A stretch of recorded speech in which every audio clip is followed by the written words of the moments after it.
Les Verts ont eu chaud, les supporters ont stressé. Dans une ambiance euphorique, l'ASS s'est qualifiée pour les prochains tours de barrage. C'était magnifique, magnifique. La pression d'un match qui n'était pas le meilleur de l'année, hein, certes, hein, on va pas se mentir, hein, mais qui était tout de même intéressant. C'est le Footix. Aujourd'hui, je vais vous débriefer le match ASS Rodez d'hier soir. C'est Déjà, l'ASS est passé dans un match assez difficile, je dirais, parce que les deux équipes ont joué un football qui était assez crispé. Les deux équipes, elles n'osaient pas vraiment tenter beaucoup. On va résumer mi-temps par mi-temps, les tirs au but et ce qui va se passer après ce barrage pour les prochains matchs. Donc, en première mi-temps, déjà, Philippe Montagnier qui nous a aligné une compo avec l'Arseneur qui est de retour au cage à la place de Maubleu, qui a quand même fait un bon match, ça va. Une défense à 4 avec Bernard, le Cardinal au centre, Old sur le côté et Pedro de l'autre côté, les 4 qui ont fait un vrai bon match, hein, les 4 qui ont été vraiment bons. De milieu, Kanté et Gadegboku qui a bien joué, hein. Franchement, jeune, je ne m'attendais pas. J'aurais préféré mettre Moefek pour la valeur, mais il a bien joué avec Moefek d'ailleurs. Et devant, on avait le trio Dufus, Davitashvili qui a pris la place de Boaké, car Boaké est blessé, et Cardona. Alors Davitashvili qui a fait un plutôt bon match, Cardona et Dufus qui a eu quand même beaucoup de mal sur les ailes, hein, souvent pris. Et Stassin devant, numéro 9, lui qui aussi n'a pas fait un match excellent, mais c'était dur. En première mi-temps, alors sur les 15 premières minutes, l'ASS qui est plutôt bien, qui mène un tempo, qui frappe une fois au cadre, quelques frappes hors du terrain. Et après, c'est Rodez qui va mener le tempo jusqu'à la fin de la mi-temps quasiment, où les deux équipes vont jouer à peu près bloc bas. Ça tentait peu de choses, hein. À la fin de la première mi-temps, on a eu quand même 3 corners d'affilée pour les SS, mais pas grand-chose. Une première mi-temps qui se termine à 0-0, qui dans l'ensemble n'était pas très très jolie. Beaucoup de pertes de balles, des déchets, crispés les joueurs, crispés les deux équipes. Dans une ambiance de feu, franchement, j'étais en Cop Nord, c'était incroyable. Ça chantait et tout, c'était super bien. Donc, non, franchement, première mi-temps, mais voilà, c'est pas grave. En deuxième mi-temps, c'est un peu le même scénario, hein. Les deux équipes n'arrivent pas souvent à trouver le cadre, hein. C'est difficile pour l'ASS et pour Rodez de trouver le cadre. Deux frappes cadrées de chaque côté pendant tout le match seulement. Euh, et même si l'ASS, ils ont eu quelques occasions qu'ils auraient pu convertir. Je pense notamment à cette frappe de Stassin qu'il n'arrive pas à trouver. David Ajuli qui est gêné par Cardona alors qu'il aurait pu frapper. En face aussi, on a des belles actions. La frappe excentrée sur l'Arseneur qui arrivera au premier poteau. La frappe hors de la surface qui est un peu écrasée, qui arrivera sur le poteau avec un peu de chance. Rodez, je pense que les deux équipes sur le terrain, sur le jeu, se valaient. Et ça se voit, hein, parce que Rodez en 2026 n'a toujours pas perdu un match, parce que dans le temps normal, dans le temps réglementaire, Rodez n'a toujours pas perdu un match.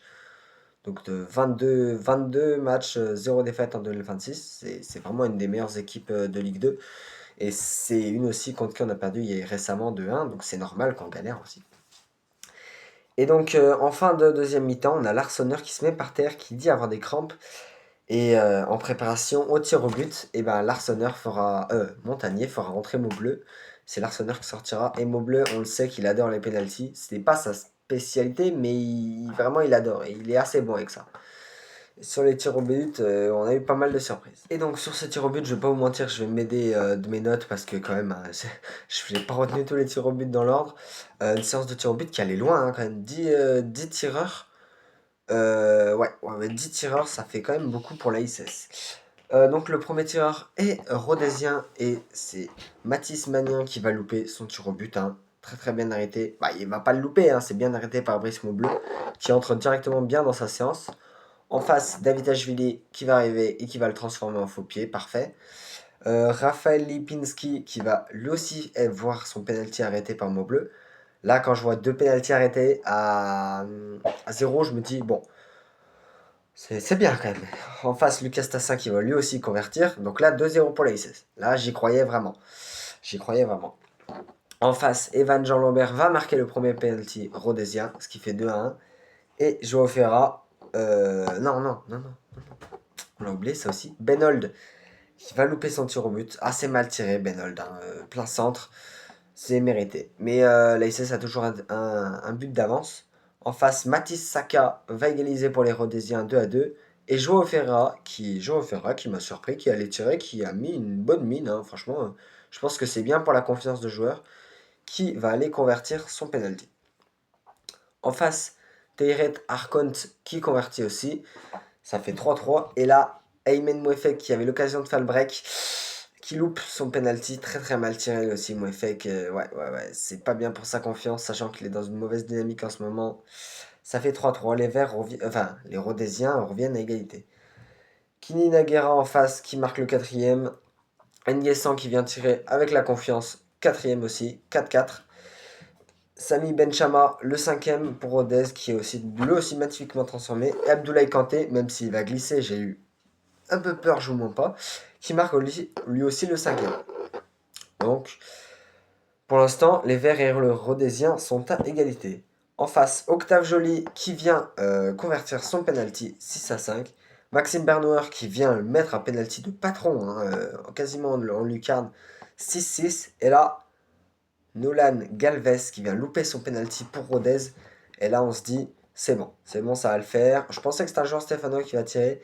Et là, c'est Brice Maubleu qui dit, c'est moi qui tire, c'est moi qui tire. Bon, assez mal tiré malheureusement. C'est le gardien qui va l'arrêter. Ça va revenir sur la transversale. Et malheureusement, qui ne profite pas de l'occasion pour gagner. Et en face, les Rhodésiens qui non plus n'en profitent pas, puisque Luis Kenabio loupe son tir au but, encore grâce à Brice Maubleu. Merci Brice Maubleu. Super coaching de Philippe Montagnier, bravo lui aussi. Et Michael Nadé qui vient convertir le penalty du 7-6. Oh yes, qu'est-ce que ça fait plaisir. J'y croyais plus à la fin, je me disais que sur les tirs au but on n'était pas bon. Ça fait extrêmement plaisir de passer, franchement. Ça fait plaisir. Donc l'ASS est qualifié pour les prochains tours du barrage qui se joueront jeudi à 20h45 et dimanche à 20h45. L'ASS jouera jeudi à Geoffroy Guichard et dimanche on affrontera soit l'OGC Nice, qui est actuellement barragiste, Auxerre, l'AG Auxerre, ou Le Havre. Les trois se tiennent sur un point, donc il faudra regarder le multiplex dimanche soir à 21h de la Ligue 1. Personnellement, j'ai pas de préférence, même si Le Havre me semble peut-être un peu en dessous, je pense. Sachant qu'on a déjà joué Nice, on a perdu. C'est trois équipes qui sont pas vraiment excellentes, hein, mais après on va pas dire que nous on est bien meilleurs. Hein. Je pense que ouais, Le Havre me semble un peu en dessous. Rien pour moi. Merci à tous d'avoir regardé la vidéo, c'était le Footix. N'hésitez pas à vous abonner, à liker, à activer la cloche de notification, ça régale. On vise les 50 abonnés et puis c'était le Footix. Ciao.